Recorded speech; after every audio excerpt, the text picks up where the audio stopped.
We are recording now. Hi, everybody. Welcome to our week 7 webinar. Again, my apologies for the horrible voice, and I'll probably not be talking too much tonight, but I am glad to see you all. I hope you're finding that kind of end of the term energy to get through the last week and a half or so. And tonight I want to let me read this out real quick. This content will be recorded and made available in an accessible alternative format upon request. If you require captioning, transcription, or other communication services to access this content, please contact the Disability Resource Center, DRC, at drc@snhu.edu or 877-591-4723 and select option 4. Oh, that sounded awful. All right. Yeah, thank you, Katrina. Hot tea and honey. And ginger root. I didn't know about that. Yeah, today I'm just like drowning in tea and honey, but I'll try the ginger root too. So I hope you're all doing well and not too sickly. I'm sorry you're sick today too, but oh, nice. Good to know, Katrina. Thank you. Um, what I wanted to do tonight was, of course, at this point, hopefully, you've all gotten feedback on your milestone 2 assignment.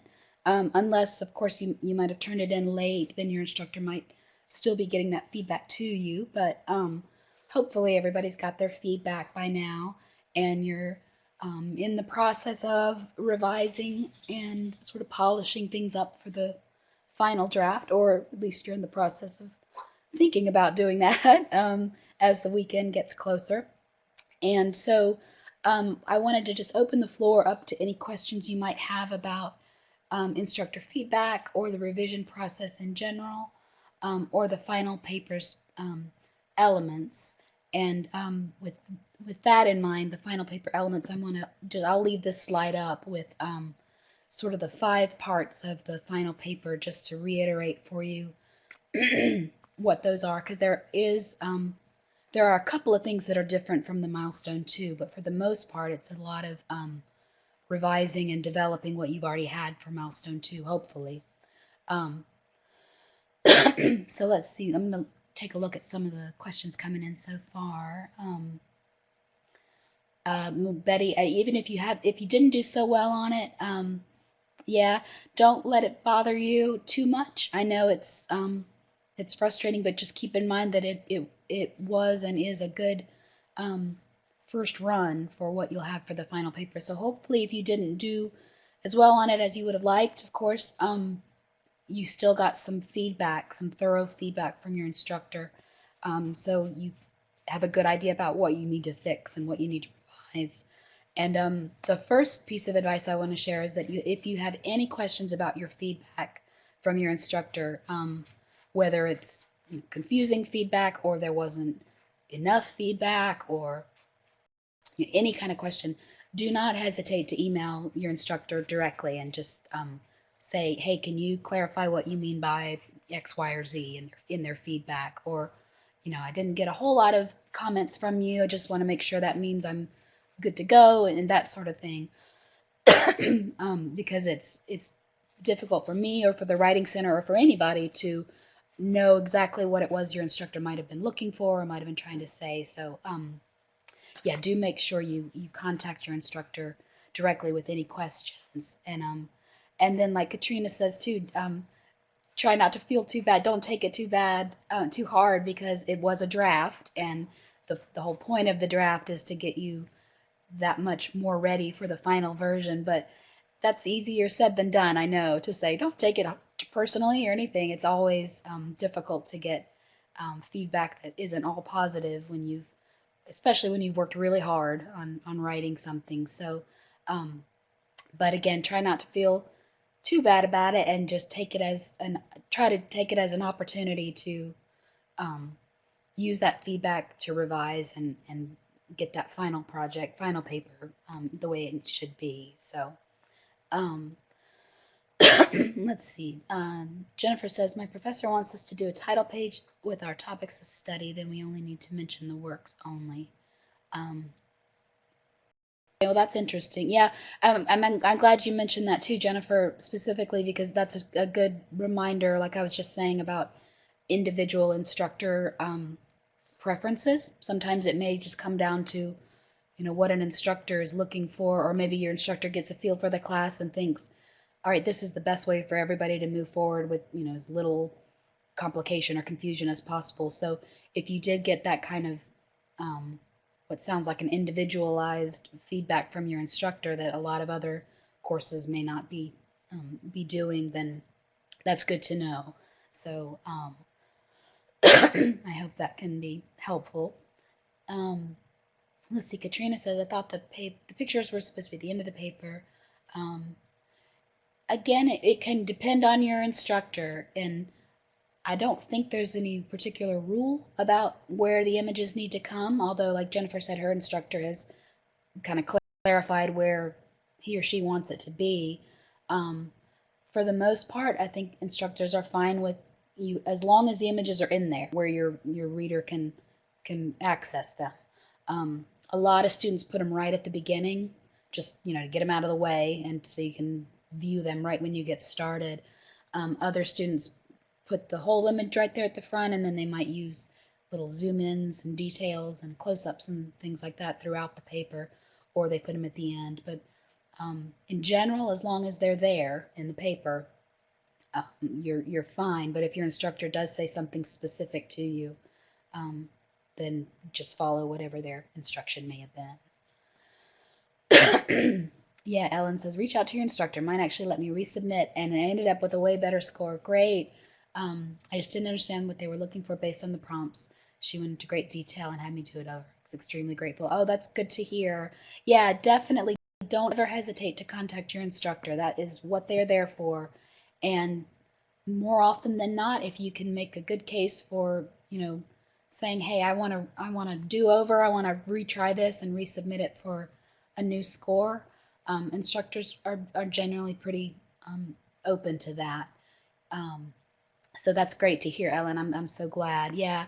And then it gives you a lot more confidence to get that much closer to the final draft. So, yeah, don't ever hesitate to contact your instructor. You never know, they could, offer you something like that. So, let's see.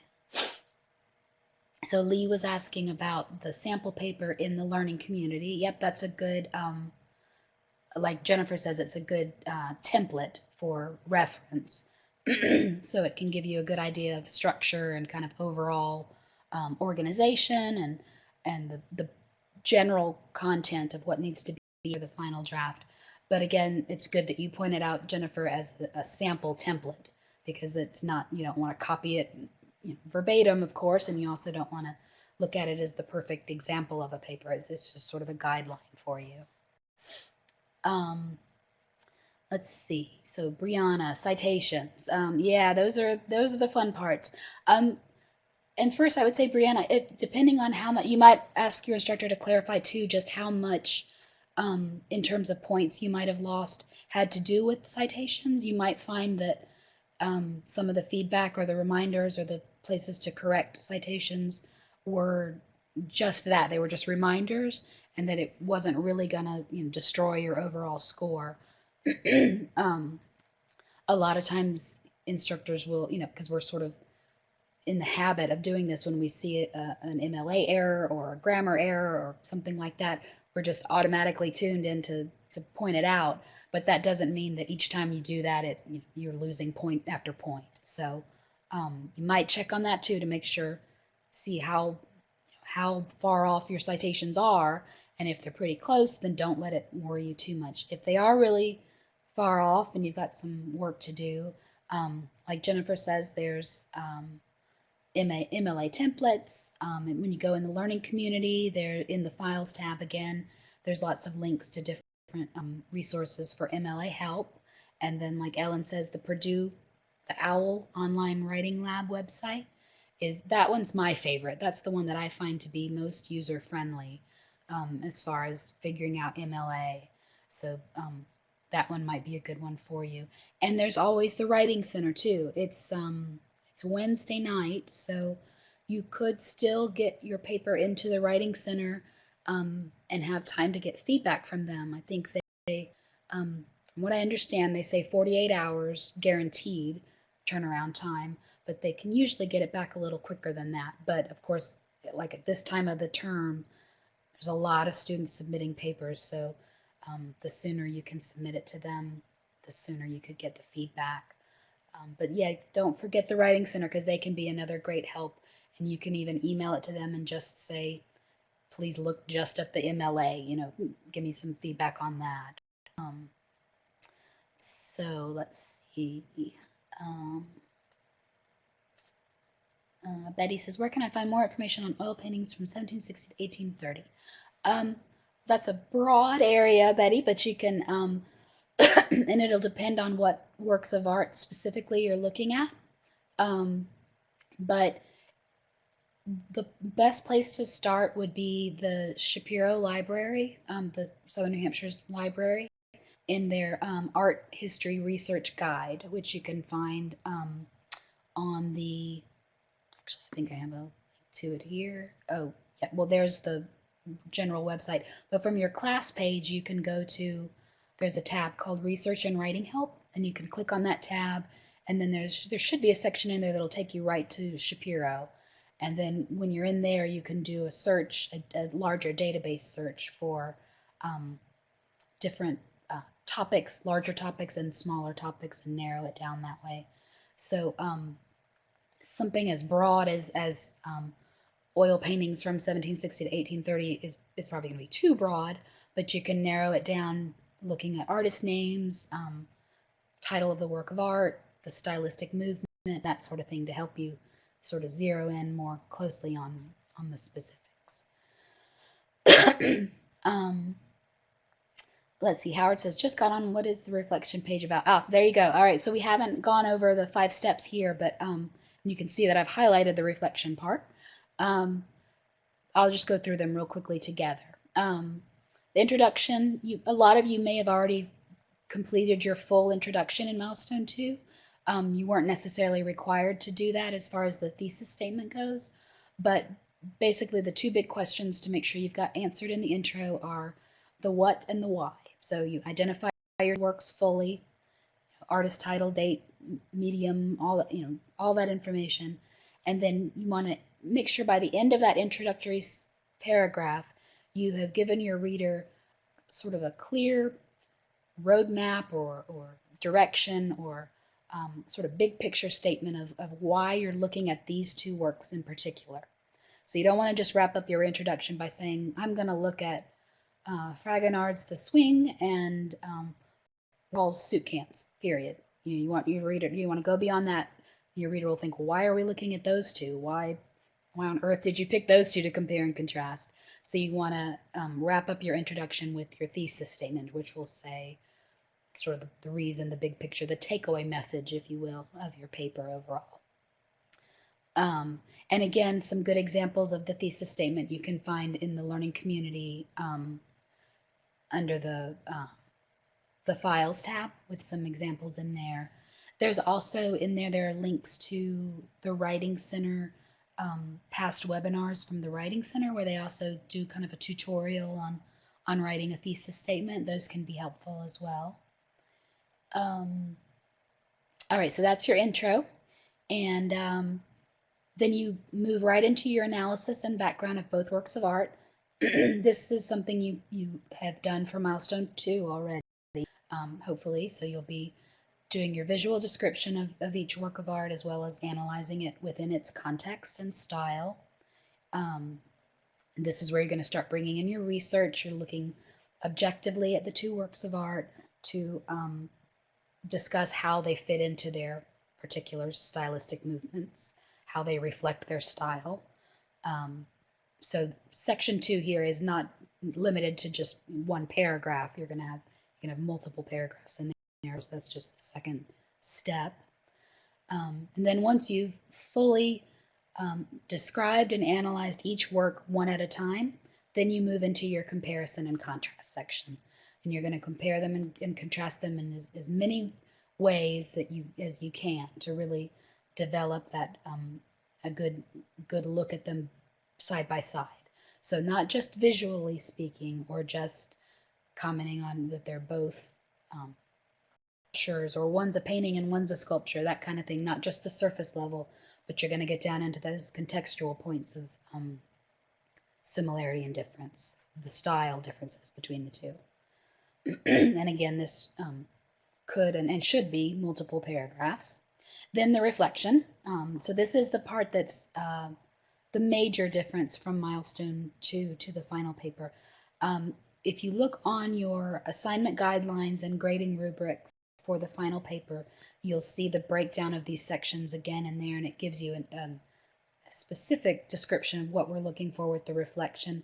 But basically, it's sort of a you kind of take a step back, if you will, and reflect, in other words, on not just your paper and the topic and the two works of art that you've looked at here, but the larger picture of the humanities in general and what you've learned from this the course in terms of studying the humanities, what it's shown you, maybe what the comparison and contrast work that you've done with these two works of art has given you, or what it's helped you to realize, or it's sort of a way to step out of the paper itself and reflect on the bigger picture of it. Most students do like a separate paragraph for this, for the reflection, and that's just fine. So after you do your comparison and contrast section, just a whole separate paragraph where you do the reflection. And other students I've seen, if you want to try this, they kind of integrate the reflection into their conclusion, which you can also do, because it does sort of blend into that sort of wrap up of your whole paper as well. So depending on how you want to do it, you can do just a separate paragraph about reflection, and then your conclusion is summarizing the points that you've made about your two works of art and reiterating your thesis, just to kind of think about your introduction and your conclusion as bookends for your paper overall, where in the introduction you introduce what you're going to talk about and why, and then in the conclusion you summarize what you just talked about and why. So it sort of comes full circle there with your conclusion, so it doesn't just trail off at the end of your comparison and contrast or your reflection. So don't forget that conclusion paragraph. It's an important part as well, just to sort of wrap it all up. All right, let's see. Let me go back to some of the questions here, and they may have been answered as we go. Yeah, Katrina says kind of reflect about the class, what the humanities has helped you see or learn. Yeah, and again, read the assignment guidelines and the rubric for the specific wording of what they're looking for, but it is just sort of stepping back and thinking about the bigger picture for a moment. And yeah, Jennifer, we're getting that blizzard apparently. I don't know how far north it goes for you guys. I'm in the DC area right now, and we're supposed to get it Friday night, so I hope you guys, get your paper out of the way and get it done. Let's see. Yeah, Brianna, I know it's a tough assignment. It's not a small feat at all to do the final paper for FAS 201 and 202.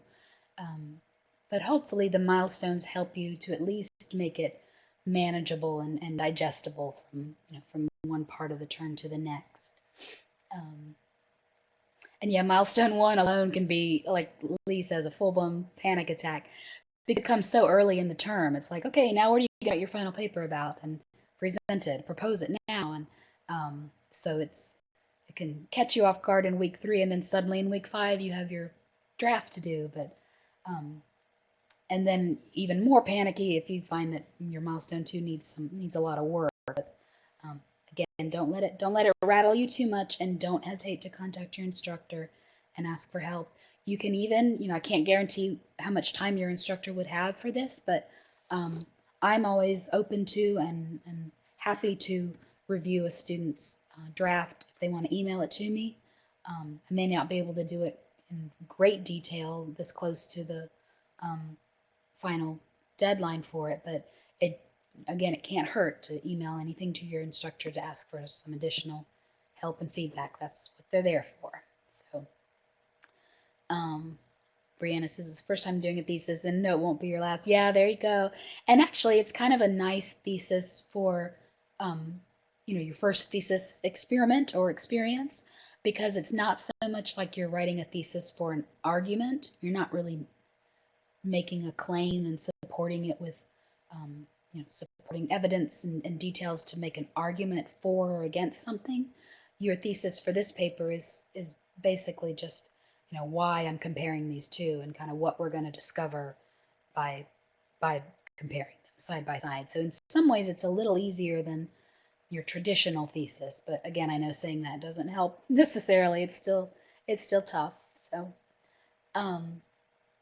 Jennifer says there's a suggestion of places to look in the final rubric. Yep, there's plenty of links to resources and other places to help you with in the rubric. So yeah, make sure, perhaps the first reminder I should put in here, or maybe the one right after, don't hesitate to contact your instructor, is to make sure you read that final paper rubric and assignment guidelines carefully. It'll answer the majority of your questions about what needs to be in there, but it also helps to reiterate some things like resources to find and so forth. Lana says, do citations need to be numbered through the paper? For MLA citations, they're parenthetical citations, so they look like you can have a direct quote, and then right after it, in parentheses, you have either the author's name of whatever you're citing, or if it's MindEdge, for example, you have MindEdge and then the section in MindEdge. And then what that parenthetical citation is for is so when you see that, you know that what came before it was borrowed information, quoted information. And then you can flip back to your works cited list and find the full reference in the works cited list. So they're not numbered, they're not like footnotes or endnotes in that regard, but they do refer back to your works cited list at the end.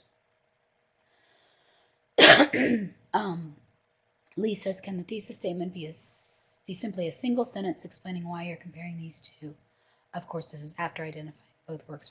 Yeah, absolutely. And in my opinion, again, I can't speak for every instructor, but in my opinion, the best thesis statements usually are just one sentence, because you don't want to go into too much detail at this point, and get yourself off track or lead your reader into thinking, we're already starting to talk about work of art number one or whatever. The more concise and succinct that thesis statement is, the stronger I think it is. So it just sort of sets up for you what the paper is going to be. So yeah, absolutely, that last sentence in your intro paragraph can be your thesis statement after, like you said, fully identifying both works of art. Definitely. Okay. Ellen says, I'm having a hard time making a smooth transition into it. Yeah, you're not alone, Ellen. And I think most instructors will agree with this too. It is kind of an awkward insertion into the paper. It's hard to go from comparing and contrasting two specific works of art and time periods to then saying my personal thoughts on the humanities and so forth. It can be awkward. And for the most part, I think instructors are okay with that.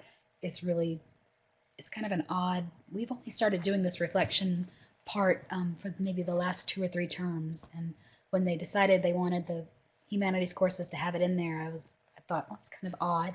And I know a lot of students, you may or may not have written your whole paper up to this point without using the word I, without using the first person, because I know a lot of us have been taught not to use I and all in that sort of thing.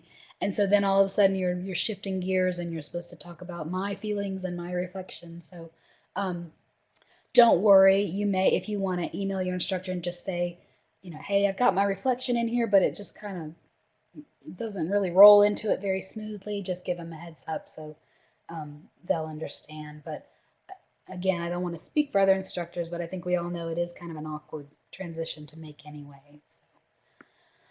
So. Let's see. Betty says, can you tell about thematic? So thematic refers to, or theme, refers to sort of the larger idea or concept of a work of art. So if you have 2 works of art that show, one shows a mother and a daughter, and then the other one shows a father and a son playing in the park or something like that, the theme of those two would be family, and the concept of family or relations or relationships. So thematic just refers to the theme of a work of art. So if you're talking about a thematic comparison, then you'd be comparing the theme of one work to another. And contextual, Brianna says, what does contextual mean?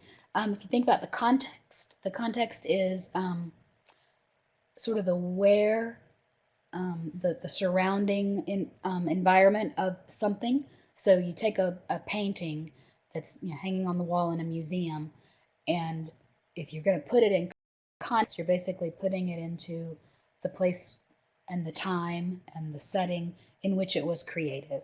So the context of a Baroque painting, for example, would be the 17th century in Europe, within the Counter-Reformation, when they were trying to build up the following for the Catholic Church again. So that's putting it into context. So it's you're kind of putting it into its place and time. It's into its original time and space, so to speak. So contextual, just another way of saying looking back at what was happening when it was created and the style that was kind of flourishing around it, and what makes it of that particular period. Yeah, Lee says it's what you discover through your research. Yeah, you can't really know context until you have done your research. You can look at a work of art hanging on the wall, and you can make some some points about it in terms of what you see, but in order to know the context, that's where you got to bring in your research. You got to find out, okay, when was this painted and what was happening? Where was this artist and what was influencing him? And why did they choose this subject? Was it important during that time? And that sort of thing. So yeah, your research comes into the context, definitely. Let's see. Yeah, I'm jealous of you too, Evelyn. I'm in Central Florida. That sounds wonderful. Let's see. Brianna says, yeah, focus on graduation. That'll keep you going. You got it. Let's see. Oh, San Antonio, Texas sounds nice too. Oh, Brianna, yeah, don't let it tear you up that way. But I know it's hard to do. It's hard to write. I mean, it's hard to write something and put a lot of effort into it, and it becomes a personal, creation that you did. So, and then you make a mistake, and you just feel like, oh, I just did a terrible job overall, and that's generally not true. There may be, and it's hard, even as someone who is an instructor and grades papers and gives feedback. If I get feedback from somebody, it's hard to hear when they say, that wasn't very clear, or this wasn't very well developed, or whatever. It's hard to hear. It's hard not to take it personally. So, let's see. And yeah, Jennifer says, try not to focus on being perfect. Nobody's expecting your paper to be, even your final draft, to be perfect. I think it's very rare that you find an absolutely perfect work in that regard. Let's see. Oh, Lee says your professor told you essays excellent. I would suggest you emphasize the terms naturalism and abstraction and contrasting the two works. Matisse is transitioning away from early Fauvist and dissonant color harmonies. He's also inspired by primitivism, European. Aside from which means I don't know where else to expand. So it sounds like she is looking for just a little more discussion of the periods, the time periods, and the stylistic movements, because she's asking you to emphasize the terms naturalism and abstraction. So again, I can't speak to it specifically because I'm not sure what you've included in the body of your analysis up to this point, but maybe just a little more research into, like she's saying here, that what was inspiring Matisse at the time, to kind of bring in that information to add to it as well. And then you say you don't know where else to expand. The reflection will be part of it, and it may be that you don't really need to expand much more beyond that. unless there's some specific feedback in your paper like that earlier one that you copied there, that says develop this part much more fully, or bring your research in here more fully. Um, one place that or one thing that I notice a lot is that students will use their research really well and really nicely in the analysis portion of the final paper, or in milestone 2, in the initial discussion of each work one by one, and which is great. But then when they get to the compare and contrast, there's no more research incorporated into the paper, and that can sometimes be a good spot to develop and expand on, so that you're not just having this kind of ping pong back and forth between work number 1 and work number 2. If you can incorporate your research into that part as well, which it sounds like maybe Lee, that's what she's asking you to do there too, then that part of the paper kind of gets more nicely fleshed out and developed. Let's see, explain the terms that was mentioned. I'm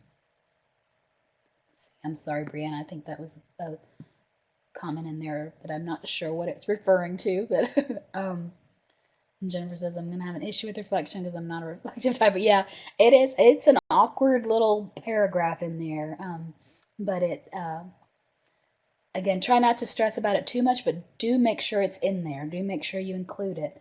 And I'm going to share some reminders on the learning community this week and about it, because it is sort of an odd little addition to the overall paper, but it carries a lot of weight. There's a lot of points assigned to the reflection portion. So do make sure it's in there one way or another. And let's see. Yeah, and Betty and Brianna, it sounds like your computer. It may not be your computer, it may be my voice, because I just sound awful right now, I know. And it is recorded, so if you need to listen to it again, or if anything I've said tonight doesn't make sense, if your computer went in or out, or my voice did, just you can come to the learning community and let me know. So let's see.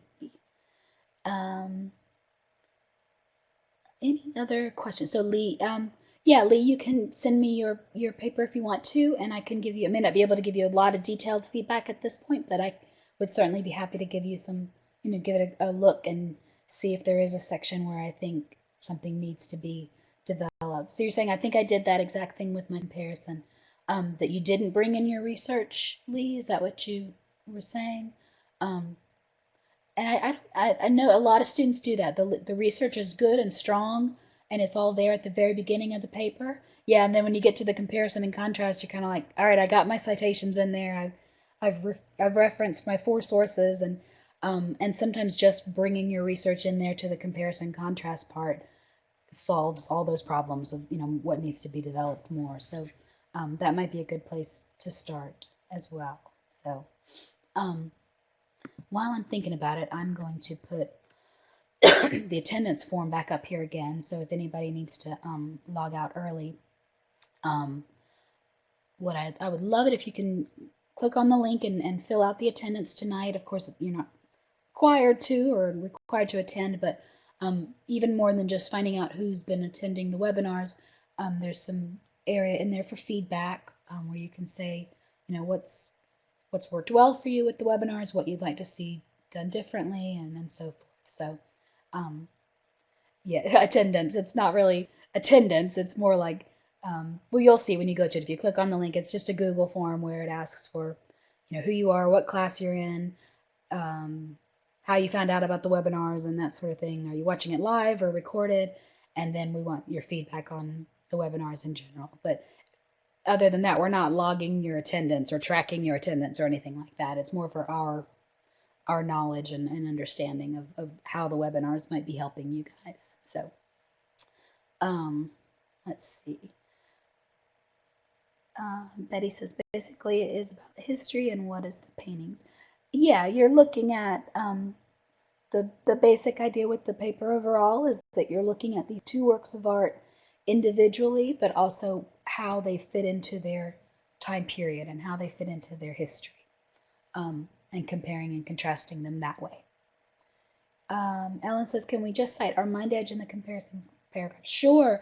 And in fact, MindEdge is a great resource to cite as far as stylistic movements go, because that's basically what your MindEdge text is focused on, is walking you guys through the different time periods in art history and talking about the different styles and all the isms that you're learning about. So citing MindEdge in that respect when you're doing the comparison and contrast is a great way to sort of develop it. So if you're saying, in part of your comparison and contrast, you're saying both of these paintings are landscapes, so they have this in common or whatever, and then you're doing your contrast by saying, but the romantic landscape on the one hand shows this, while the modern landscape shows this, then yeah, MindEdge could be a great resource to sort of to bring in, just to reiterate what romanticism is, or what modernism is,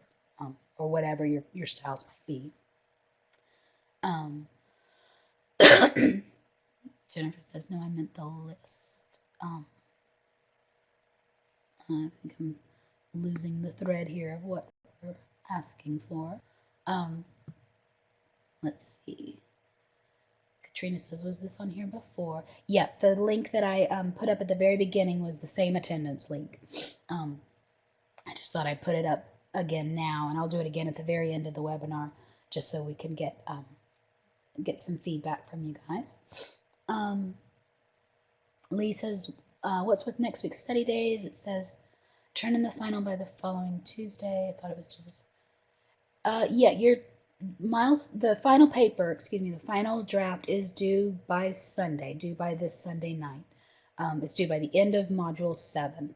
So don't, as far as the final paper goes, just think about it as being due at the end of Module 7. So it's due Sunday. Then next week, week 8, Module 8, which is the final week of the term, is sort of weird. It's sort of a week and a half.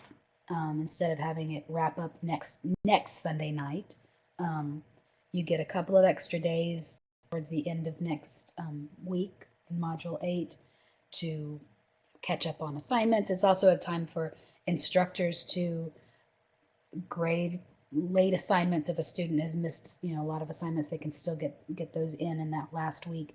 And so then basically week 8 doesn't end until the following Tuesday. But all you guys have in week 8 in FAS 201 and 202 is a discussion board and the Module 8 quiz. So those things are not due till the following Tuesday. But your final paper is definitely due this Sunday. Excuse me, Sunday. Yeah, it is. It's kind of a weird, and that's another thing they've only been doing for the last few terms. I'm not sure why they put that into place either, but a lot of students, though, just treat it like a normal week, and treat Module 8 like it ends on Sunday night, and that's fine too. You can just treat it like you usually do and get your first post in by Thursday, and then Sunday finish your quiz and everything, and not worry about those extra days. But technically the term doesn't end until the following Tuesday. So, you may still have emails from your instructor and announcements and that sort of thing to keep up with. Let's see. Because I assumed it was a final quiz or something. Yeah, I think the final that they're referring to is your final assignment, like your final module quiz, Module 8 quiz, your final discussion board posts and that sort of thing. But yeah, your final paper is due Sunday night. Make no mistake, it's due Sunday night. Let's see. Jennifer says, I thought it was a list for attendance. Oh yeah, no, it's just a form for you to click on and give us some feedback. So at least, yeah, if we're all caught up on assignments, we have nothing to worry about. But exactly, yes, week 8, after you turn in your final paper, week 8 is a lovely week for you guys because all you have is your final discussion board, forum, and your Module 8 quiz, and waiting to get your final paper grade back, but it's another story. But yeah, it's kind of a nice, quiet week to wrap up the term. So yeah, after this Sunday night, all you have next week is discussion board 8 and module quiz 8. Module 8 quiz. Let's see. I see some more typing coming in.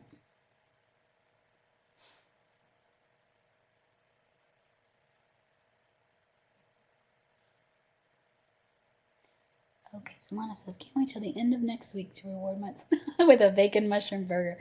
Anyone else have plans to celebrate their accomplishment? Oh, that's great. A great topic to bring up, Solana. Yeah. Keep that in mind too. That's a good way to get yourself through, to think about what you're going to reward yourself with. And um, I think that's an excellent idea. Sometimes that's what gets me going through the last week when I'm grading and grading and grading, to think about what I can look forward to at the end of it. So, yeah, keep something like that in mind, and then just eye on the prize overall too. That you really think about what you all have already done so far. You're halfway through module 7, and you've done so much work so far with each week, as well as with your steps towards the final paper. So that's your one cheat day with your diet. There you go. Gotta have that. Sandra's going to Vegas. Oh, nice. Yeah, well, that's good incentive to get it done before the weekend and off your mind. Then you can just enjoy Vegas. That sounds wonderful. Um, Girl Scout cookies. There you go, Katrina. That's a good one. Ellen says, I finally get to meet my niece. Oh, wonderful. Congratulations. Is she your first niece, Ellen? Or the first niece or nephew that you've had? That's great. Born on Christmas Day. Oh, that's wonderful. My family is a very small family, and I have one nephew, and he is the center of everybody's world because, yeah, he's the one and only nephew in the family. So that's really special that she was born on Christmas. Oh, great. I'm glad you get to. Oh, 4 hours away. Yeah, so not too long a drive, but enough that, yeah, you can't just pop over there. So they get old after a while. Yeah, Howard, you're right. Yeah, but I'd say that about my nephew now. He's 11, but he's still the center of everybody's world. But he's not always as cute as he used to be. um, but that's still great. Yeah, good. Look forward to that too. That's your reward for wrapping up. You get to go meet her. It's a baby. That's what. Yeah, there you go. Babies are always great. Um, and then your own baby in May. Wonderful. Oh, congratulations. It's an exciting time all around. Um, you have 7 nephews, Lee. Wow, no nieces. Yeah, my brother-in-law's side of the family, they're a huge family, and my own immediate family is very small. Um, I don't have uncles or aunts or anything. We're a very small family. But my sister married a man who's got a huge family, and they're all boys, and then they all had boys. So their family is just all boys, and their mother, the grandmother of the group, is just wishing and begging for a little girl too. So, and Jennifer, you're just relaxing. That sounds excellent as well. That's sometimes the best reward of all. So, um, ours just has some you can get. Yeah, the bigger the family, sometimes you're like, you could take some of mine. So, and then especially when it comes to boys, but oh, and one of each, and there's one boy as well. Oh yeah, you think this one's a boy, so oh great. Oh, that's wonderful. And now you get to enjoy being the aunt as well as the mom now, Ellen. That's great. Thank you, Evelyn. Oh, thank you. I know I'll feel better. So I don't feel bad. I just sound horrible. So thank you all for bearing with me with that. Thanks for the kind words, Evelyn. And Lisa, you can have my youngest daughter. Oh my gosh, 15 months. Yeah, that's a handful. Um, Baby rabies right now. It's hard not to when they're all around you. Well, this is good. I hope you guys can kind of keep focused on these kinds of things to help you feel positive and recharged as you need to as you finish things up um, in the days ahead. And let me see. Let me put the I'm gonna put the attendance link back up again, just in case there's anybody here at the end who needs to click on it. But yeah, it shouldn't take long. It's just a quick form for you to fill in, and we'd appreciate your feedback. So please take a look before you, if you can do it before you log out tonight, that'll be great. I'll put it in the learning community as well. So if you didn't catch it here, it'll be in the learning community, or for anybody who's watching it as a recording. Lana says, will we have a webinar next week? We don't have one scheduled, just because week 8 is you don't have anything major due. But if you want to put feedback in the forum tonight too, if you feel like a module 8 webinar would be useful, you can let me know. In the past, when I've had one in week 8, there hasn't been a lot of attendance, just because everybody's worn out, and then there's nothing new on the horizon as far as assignments go or anything like that. It's just the final. Yeah, we should have one just for the sake of having a party. You're right. But maybe we can figure out a way to party on the learning community or something like that instead. But if you find that in the middle of week 8 you do have a lot of new questions, or anything comes up where you think a webinar could be helpful in that final week, you can let us know. So oh, thank you. Oh, I'm so glad it's been helpful. And I have to say, I really enjoy the webinars, because it's a time where I know you guys don't get to talk, but you do get to talk in the chat. So I hope you feel like your voice is heard and your questions are heard. And then it's, in some ways, it feels like the only time where I get to really chat with you guys about the content of the course and what you're doing. And hopefully it's just encouraging. And yeah, Katrina says it makes it feel like a class. Exactly. Because it can be hard with online teaching to feel like you're a group every now and then. But hopefully these Wednesday nights give us that feeling as well. And I think, as the learning community itself and the webinars like this one haven't been around that long. We just started it back in the late spring of last year, so not even a year ago. And they've grown a lot. So hopefully a lot of other departments and other courses will have the same kinds of things in there as well, because I think it works really well for you all and for me as well. Oh, thank you, Lee. Oh, that's wonderful to hear. Thank you so much. It's a pleasure. I always enjoy the webinars so much, because it's, and hopefully it can help kind of calm some nerves, if nothing else. So,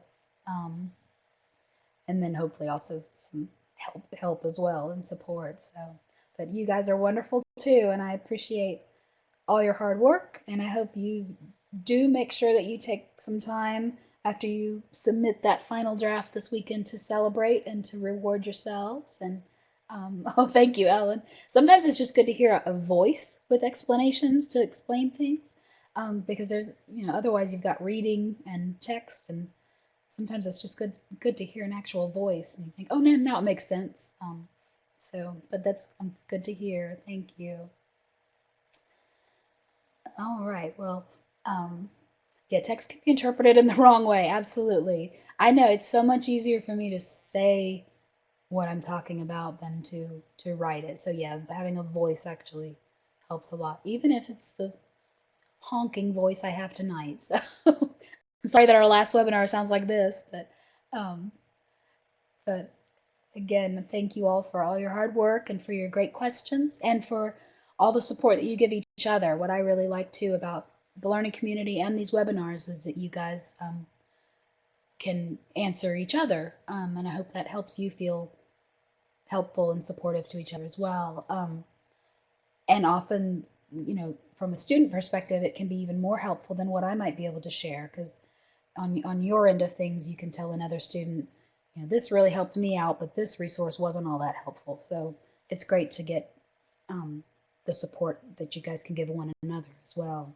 So thank you for doing that. So, well, that's kind of scary that the voices in your head sound worse than mine right now. But Yeah, one day we should figure out how to integrate our voices and actually have a conversation for everybody. Um, Lee says that applied mathematics, that is nothing I know about. I'm proudly a non-math person, so oh my gosh, applied finite math. Yeah, it's not my strong suit, but if and you know the learning community too can be a good place, Lee. If even if there's not a learning community for that course, now that you are in the course, but I mean, now that you're in the learning community and have access to it, you can also, it's a bad word, math. Um, you can post in there, and other students may call out someone who knows about it, and so it's a nice way of linking up with other people who might still be able to help you, even if there's not a learning community for it just yet. So yeah, and you guys will be classmates again, and in an entirely different kind of course. But so I wish you guys the best with that. That would be insanely difficult for me, but I'm sure you'll do great. So, all right. Well, before I completely lose my voice, I'll go ahead and um, sign off for tonight. And thank you guys very much. Um, Again, as always, I will post the link to this recording after we finish up, and you can come back, and if you want to subject yourself to my voice again, you can hear it again, or if you missed anything tonight. And then I'll be on the learning community, of course, all the way through the end of the term. So if you have questions and need to pop in there, um, I will be in there, and wish you all the best. Hang in there, finish up that paper, get it done, and then celebrate and relax. And um, best of luck to you all. All right, thank you, everybody. Thank you for the, the good wishes. I'm gonna go have some more tea right now. Ginger root. Thank you for that suggestion, Katrina. I will definitely give that a shot. All right. Thanks, everybody. Have a great night.